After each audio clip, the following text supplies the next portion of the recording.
एक साधु वर्षा के जल में प्रेम और मस्ती से भरा चला जा रहा था कि साधु ने एक मिठाई की दुकान को देखा जहां एक कढ़ाई में गर्म दूध उबाला जा रहा था। तो मौसम के हिसाब से दूसरी कढ़ाई में गर्मा गर्म जलेबियां तैयार हो रही थी।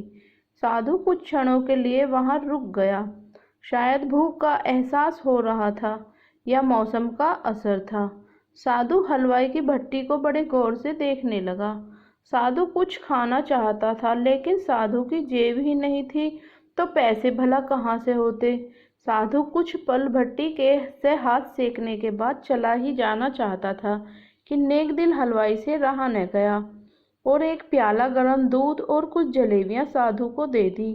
मलंग ने गरम जलेबियां गरम दूध के साथ खाईं और फिर हाथों को ऊपर की ओर उठाकर हलवाई के लिए प्रार्थना की। फिर आगे चल दिया। साधु बाबा का पेट भर चुका था। दुनिया के दुखों से बेपरवाह नए जोश से बारिश के गंदे पानी के छींटे उड़ाता चला जा रहा था। वह इस बात से बेखबर था कि एक युवा नवविवाहित जोड़ा भी वर्षा के जल से बचता बचाता उसके पीछे आ रहा है। एक बार उस मस्त साधु ने बारिश के गंदेले पानी में जोर से लात मारी। बारिश का पानी उड़ता हुआ सीधा पीछे आने वाली युवती के कपड़ों को भिगो गया। उस औरत के कीमती कपड़े कीचड़ से लथपथ हो गए। उसके युवा पति से यह बात बर्दाश्त नहीं हुई, इसलिए वह आस्तीन चढ़ाकर आगे बढ़ा और साधु को कपड़े से पकड़कर कहने लगा, अंधा है, तुझको नजर नहीं आता? तेरी हरकत की वजह से मेरी पत्नी के कपड़े गीले हो गए और कीचड़ से भर गए हैं। साधु हक्का बक्का सा खड़ा था, जबकि उस युवा को साधु का चुप रहना नाखुशगवार गुजर रहा था। महिला ने आगे बढ़कर युवा के हाथों से साधु को छुड़ाना भी चाहा, लेकिन युवा की आंखों से निकलती नफरत की चिंगारी देख वह भी फिर से पीछे खिसकने पर मजबूर हो गई। राह चलते राहगीर भी उदासीनता से यह सब दृश्य देख रहे थे, लेकिन युवा के गुस्से को देखकर किसी में इतनी हिम्मत नहीं हुई कि उसे रोक पाते। और आखिर जवानी के नशे में चूर उस युवक ने एक जोरदार थप्पड़ साधु के चेहरे पर जड़ दिया। बूढ़ा मलंग थप्पड़ की मार न झेल पाया और लड़खड़ाता हुआ कीचड़ में जा पड़ा।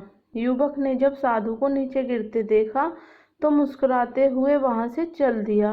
बूढ़े साधु ने आकाश की ओर देखा और उसके होठों से निकला, वहां मेरे भगवान, कभी गरम दूध जलेबियां और कभी गरम थप्पड़, लेकिन जो तू चाहे मुझे भी वही पसंद है। यह कहता हुआ वह एक बार फिर अपने रास्ते पर चल दिया। दूसरी ओर वह युवा जोड़ा अपनी मस्ती को समर्पित अपनी मंजिल की ओर अग्रसर हो गया। थोड़ी ही दूर चलने के बाद वे एक मकान के सामने पहुंचकर रुक गए। वह अपने घर पहुंच गए थे। वह युवा अपनी जेब से चाबी निकालकर अपनी पत्नी से हंसी मजाक करते हुए ऊपर घर की सीढ़ियां तय कर रहा था। बारिश के कारण सीढ़ियों पर फिसलन हो गई थी। अचानक युवा का पैर फिसल गया और वह सीढ़ियों से नीचे गिरने लगा।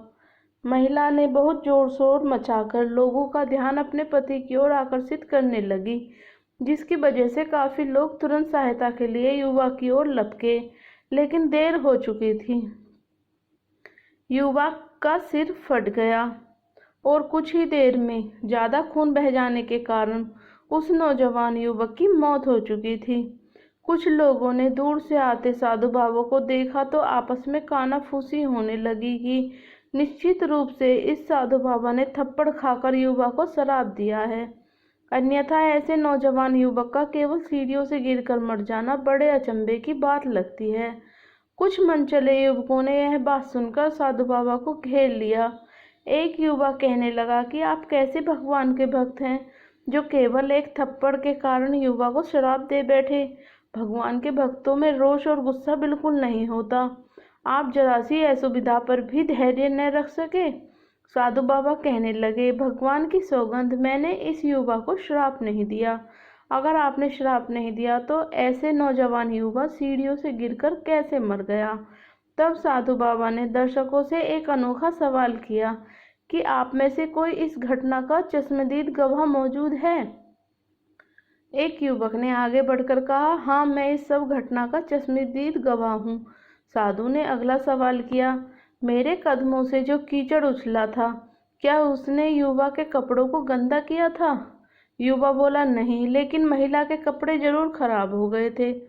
मलंग ने युवक की बाहों को थमाते हुए फिर पूछा, फिर युवक ने मुझे क्यों मारा? युवा कहने लगा, क्योंकि वह युवा इस महिला का प्रेमी था और यह बर्दाश्त नहीं कर सका कि कोई उसकी प्रेमिका के कपड़ों को गंदा करे, इसलिए इस युवक ने आपको मारा। युवा की बात सुनकर साधु बाबा ने एक जोरदार ठहाका बुलंद किया और यह कहता हुआ वहां से विदा हो गया कि तो भगवान की कसम, मैंने श्राप कभी किसी को नहीं दिया, लेकिन कोई है जो मुझसे प्रेम रखता है। अगर उसका यार सहन नहीं कर सका तो मेरे यार को कैसे बर्दाश्त होगा कि कोई मुझे मारे, और वह इतना शक्तिशाली है कि दुनिया का बड़े से बड़ा राजा भी उसकी लाठी से डरता है। उस परमात्मा की लाठी दिखती नहीं है और आवाज भी नहीं करती, लेकिन जब पड़ती है तो बहुत दर्द देती है। दोस्तों, हमारे कर्म ही हमें भगवान की लाठी से बचाते हैं, बस अच्छे कर्म होने चाहिए। धन्यवाद दोस्तों। अगर कहानी पसंद आई हो तो प्लीज़ वीडियो को लाइक करें।